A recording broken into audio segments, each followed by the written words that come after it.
Okay, ఒక గుణశ్రేణి ఇచ్చాడు చూడండి, 1 1/3 1/9 అట్లా ఇచ్చాడు కదా. అలాగే చివరిది అయితే దాంట్లో ఆ గుణశ్రేణిలో 1/19683 అనేది ఎన్నో పదము అని అడిగాడండి. సరే, గుణశ్రేణి దాన్ని మనకు తెలుసు కదా, ఎక్కడెక్కడ 1/3 1/3 1/3తో మల్టిప్లై అవుతుంది, అంతే కదా. ఇది గుణశ్రేణి అండి. 1 1/3 1/9 అలా 1 ఓకే అండి 19,683. ఇదిగో ఇది ఎన్నో పదము అని అడిగాడు. అయితే ఇక్కడ సరే ఈ 1 దీన్ని ఏమక్కర్లా 1 3 9 చూడండి, ఇక్కడ కింద ఏమవుతుందంటే 1 3 9 అలా పెరుగుతుంది. అంటే అన్నీ 3 యొక్క పవర్స్ అండి. మొదటిది 3 పవర్ 0, ఇది 3 పవర్ 1. ఓకే, హారాలే రాస్తున్నా నేను. అలాగే 9 అంటే ఎంత 3 స్క్వేర్. అలాగే ఇది ఎంతో చూద్దాం, 19,683 అంటే ఎంతో చూద్దామండి. అదిగోండి 19,683. దీంట్లో 3 టేబుల్ 6 3 18 5 3 15 6 1 మళ్ళా 3 టేబుల్ 2 1 8 7. So again 3 table 729. అది సో 729 అంటే మనకి తెలుసు 3 పవర్ 6. ఇంకా 3 ఉన్నాయి అంటే 3 పవర్ 9 అన్నమాట. This is 3 power 9. చూడండి 729 అంటే 3 పవర్ 6, ఇంకా పైన 3 ఉన్నాయి కాబట్టి 3 పవర్ 9. సో ఇక్కడ 3 పవర్ 0 నుంచి 3 పవర్ 9 అంటే 1 to 9 9, ఇంకో 3 పవర్ 0 కలిస్తే 10. అంటే ఎన్ని పదాలు ఎన్నో పదం ఇది 10వ అవుతుంది క్లియర్గా. ఎందుకంటే 1 నుంచి 9 వరకు 9, ఇది ముందు ఒకటి ఉంది కదా, అందుకని ఇది ఎన్నో పదం 10వ పదము. ఓకే, నోట్ చేసుకోండి. ఓకే అండి, ఇది చూడండి, ఇది ఈ క్వశ్చను మన ఘాతాంక న్యాయాల్లో. అయితే దీని ఆప్షన్స్లో చూసుకుంటే మీరు అన్నీ కూడా రౌండ్ ఫిగర్ చక్కగా నంబర్స్ ఉన్నాయి, ఎన్ను గిన్నె ఏమీ లేదు. అందుకని ఏం చేస్తారు ఇటువంటిప్పుడు, ఎన్తో మనకు అనవసరం. n is equal to put 0 లేదా n ఈజ్ ఈక్వల్ టు 1. 1 అంటే ఇంకా పెద్ద అయిపోద్ది కాబట్టి 0 పెడదాం. n ఈజ్ ఈక్వల్ టు 0 పెట్టాం మనకి ఇది ఎంత అవుద్ది చూడండి, 5 పవర్ 0 ప్లస్ 1 అంటే 1 3 5 క్యూబ్ అండ్ 5 పవర్ 4 అవుతుంది. ప్లస్ n 0 పెట్టారనుకోండి ఇక్కడ, సో దిస్ ఈజ్ 0 అయిపోద్ది. 5 పవర్ -1 2 - 1 అంటే 5 power 1 divided by n is equal 0 పెట్టాం మనకి ఇది 1 కదా, 5 పవర్ 0 అంటే 1 కాబట్టి 8 మైనస్ ఇది కూడా పవర్ 0 కాబట్టి ఇది కూడా 1 అంటే 5 పవర్ 3 హోల్ పవర్ 0 కాబట్టి దట్ ఈజ్ 1 ఇంటూ 5 అంటే -5. ఇది ఎలాగో 1 ఇది 1 కాబట్టి రైట్ అండి. దీంట్లో ఇంకేం కామన్ తీయచ్చు, 5 క్యూబ్ కామన్ తీయచ్చు. లేదెందుకు 5 పవర్ 4 అంటే 625 ప్లస్ 5 630 పైన డివైడెడ్ బై 8 నుంచి 5 పోతే 3 దీంట్లో ఎన్నిసార్లు పోతే చూడండి, 3 దీంట్లో 210. So that is our answer. Okay, క్రింది వాణిలో యూక్లిడ్ నిర్వచనాలలో అసత్యమైనది ఏది అని అడిగాడండి. చిన్న క్వశ్చన్ మనకు తెలుసు కదా. మొదటి చూడండి, రేఖ అంటే ఏమన్నాడండి, వెడల్పు లేని పొడవు, అంతే కదా. సరళ రేఖ అంటే దానికి పొడవు మాత్రమే ఉంటుంది, వెడల్పు ఉండదు. బిందువు ఉందనుకోండి, దానికి ఏ కొలత ఉండదు, మనం చెప్పుకున్నాం, తెలుసు మనకి. అలాగే పొడవు అంటే దీనికి ఏంటయ్యా అంటే, రేఖ అంటే దానికి పొడవు మాత్రమే ఉంటుంది, మందం ఉండదు, వెడల్పు ఉండదు. అలాగే అది కరెక్టే. రెండో చూడండి, తలము అంటే పొడవు వెడల్పు మరియు మందాన్ని కలిగి ఉండేది. మనకు తెలుసు తలము అంటే ఏంటి, పొడవు వెడల్పులు మాత్రమే కలిగి ఉంటుంది, మందం ఉండదు యాక్చువల్లీ. కానీ ఇక్కడ మందం కూడా కలిగి ఉంటుంది అన్నాడు. సో కాబట్టి అది తప్పు ఏదయ్యా అంటే that one second is the wrong one. So second is the wrong one. Okay అండి, ఇది రాంబస్ క్వశ్చన్ చూడండి. ఏబిసిడి అనేది రాంబస్ అంట. గీసుకుందాం, డయాగ్రామ్ గీసుకుందామండి. ఏబిసిడి అనేది ఒక రాంబస్సు. ఇది రాంబస్ గీసాం. This is ABCD. మనకు తెలుసు దీంట్లో 4 భుజాలు సమానమని. అయితే వాడు ఇంకో కండిషన్ ఇచ్చాడు దాంట్లో, AB is equal to BD అంట. ఇదిగోండి ఏబి ఉంది చూసారా, ఇది బీడీ అంటండి. ఇదిగో ఇది ఈక్వల్ అట. ఆటోమేటిక్ ఇది కూడా ఈక్వల్గా మనకు తెలుసు కదా. అంటే ఇక్కడ ఏం ఫామ్ అవుతుందండి, ఇది సమబాహు త్రిభుజం ఫామ్ అవుతుంది. అంతే కదా, 3 భుజాలు సమానం కాబట్టి ఈ యాంగిల్ ఎంత 60, ఈ యాంగిల్ ఎంత 60, ఈ యాంగిల్ ఎంత అండి 60. మరి ఇది 60 కాబట్టి ఆటోమేటిక్గా దిస్ ఇస్ 60. ఇక్కడ కూడా 60 కాబట్టి ఇది కూడా ఎంత అండి 60.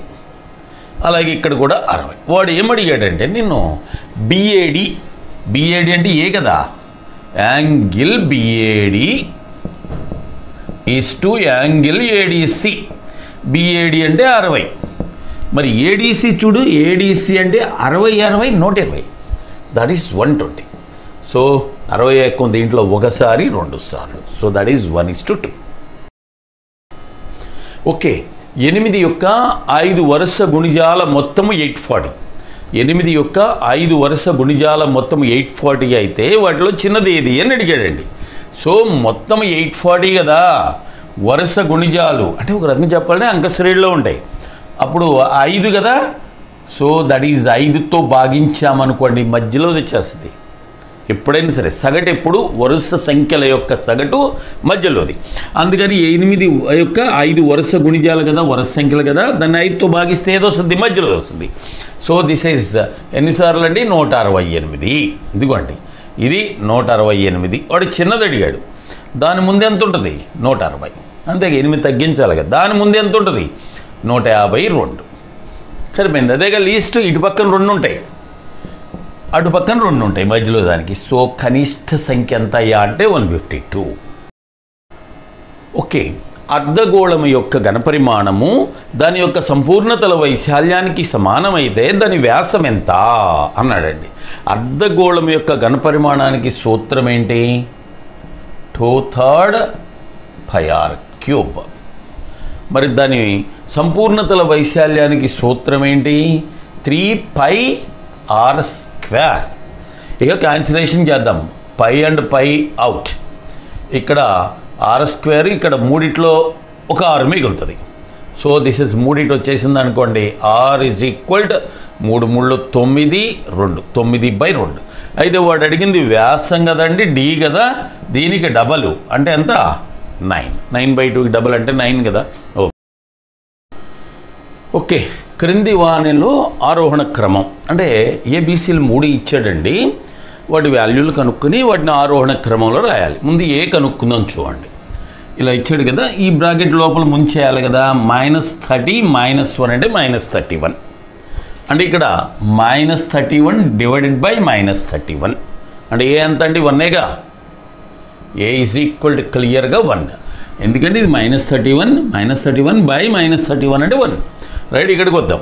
ఇది చూడండి, -60 + 50 అంటే -10 డివైడెడ్ బై -20 + 21. 21 - 20 అంటే 1 కదా. అంటే దట్ ఈస్ ఈక్వల్ టు ఎంత -10. రైట్, ఇక్కడికి వచ్చినాం అనుకోండి, -36/12. 36/12 అంటే -3. దిస్ ఈజ్ -3 డివైడెడ్ బై 3 అంటే ఎంత -1. సో అన్నిటికంటే చిన్నది ఏది, ఇదే కదా బి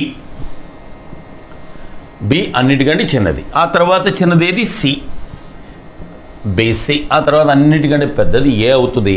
సో ద ఆర్డర్ ఏంటయ్యా అంటే ఆరోహణ క్రమం BCA. క్రింది వానిలో అంకమధ్యమము, మధ్యగతము, బాహుళకములు సమానంగా కలిగి ఉన్న దత్తాంశము అంటే 3 ఈక్వల్గా ఉండాలంట. ఫస్ట్ చూద్దామండి. అంటే అంకమధ్యం వెరిఫై చేద్దాం. చూడండి, ఎందుకో చెబుతాను మీకే. ఇవన్నీ కూడుకున్నాం అనుకో, అంకమధ్యం కనుక్కున్నా. 2 4 6 2 8 4 12 లేదా 2 3 5 4 9 2 11 6 17 8 2 12 ఇది 17. 17 మొత్తం ఎన్ని రాసులు 7. ఇది పాయింట్స్లో వస్తుంది, అంతే కదండి. భిన్నం వస్తుంది, పాయింట్స్లో వస్తుంది. మరి బాహుళకం పాయింట్స్లో వస్తుందా? ఇది రాదు కదా. మధ్యగతం పాయింట్స్లో వస్తుందా? రాదు కదండి. సో కాబట్టి ఈక్వల్ అయ్యే ప్రశ్న లేదు. That is not your answer. ఇది పాయింట్స్లో వచ్చిందండి, కానీ బాహుళకం పాయింట్స్లో రాదు కదా అక్కడ ఇచ్చిన దాని ప్రకారం. కాబట్టి ఈక్వల్గా రైట్. ఇక్కడికి వద్దాం చూడండి, ఇక్కడ చూసుకోండి. 9 4 13 23 25. ఎన్ని అంశాలు? 7 అంశాలు కదా. ఇక్కడ కూడా పాయింట్స్లో వస్తుంది, కానీ అవి రావు కదా అంక మధ్యగతము బాహుళకాలు పాయింట్స్లో, కాబట్టి అది కూడా కాదు. ఇక్కడికి రండి. సో దిస్ ఈజ్ 2 3 5 7 12 3 15 23 24 28 28/7 4 వచ్చిందండి. ఏంటది? అంకమధ్యమం. కానీ చూడండి, బాహుళకం 3 వస్తుంది, బాహుళకం 4 కాదు, బాహుళకం ఏమొస్తుంది? 3 వస్తుంది, అది కూడా కాదు. సో కాబట్టి మన ఆన్సర్ ఏదండి? Last one. కావాలంటే చూసుకోండి. 4 2 6 4 10 13 4 17 24 28 28/7 అంటే 4. ఇదిగో బాహుళకం కూడా 4 అయిందిగా. ఇంకా అంక మధ్యగతం కూడా అదే అవుతుంది. కావాలంటే మీరు వెరిఫై చేసుకోండి. ఓకే నెక్స్ట్ చూడండి, త్రికోణమితిలో క్వశ్చన్. చిన్న క్వశ్చనే, పెద్ద కష్టం కాదు.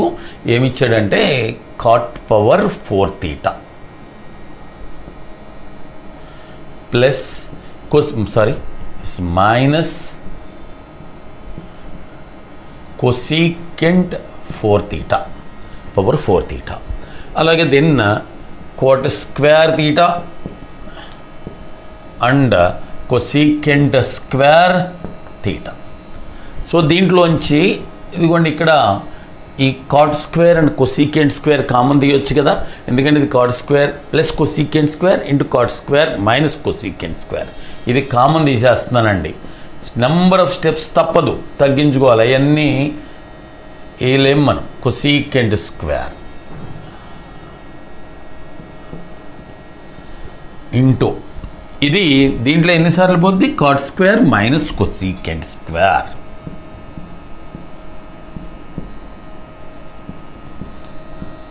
ఇదంతా మొత్తం కామన్ వచ్చేస్తుంది కదా, +1. రైట్, ఇది వదిలిపెట్టేయండి. ఇలాగే దీన్ని చూస్తే cot square minus cosecant square అంటే -1 కదా, ఎందుకంటే cosecant square minus cot square అంటే 1, కాబట్టి ఇది -1 + 1. దాట్ ఈస్ -1 + 1 అంటే 0. 0 ఇంటూ సంథింగ్ ఈజ్ 0. ఓకే, క్రింది వానిలో ఎల్లప్పుడూ చక్రీయము కానటువంటి చతుర్భుజం అడిగాడండి. నెంబర్ 1 చతురస్రము. చతురస్రము ఎల్లప్పుడూ చక్రీయమే. అలాగే దీర్ఘచతురస్రము, అది కూడా ఎల్లప్పుడూ చక్రీయమే. అలాగే మూడోది సమద్విబాహు ట్రెపీజియం ఉంది. అది ఒట్టి ట్రెపీజియం అయితే కాదండి, సమద్విబాహు ట్రెపీజియం అయితే అది కూడా ఎల్లప్పుడూ చక్రీయమే. ఇదిగో ఇలా ఉంటుందండి. దీని చుట్టూ మనం వృత్తం గీసేయచ్చు. అలాగే సమాంతర చతుర్భుజం అయితే కాదు, దాని చుట్టూ వృత్తం గీయలేం కదా. సమాంతర చతుర్భుజం చక్రీయం అవ్వాలంటే ఏమవ్వాలి? అది దీర్ఘచతురస్రం అవ్వాలి. కాబట్టి వారి ఆన్సర్ ఈజ్ 4th అన్నమాట, సమాంతర చతుర్భుజము. కానిది అడిగాడు కదా, అందుకని.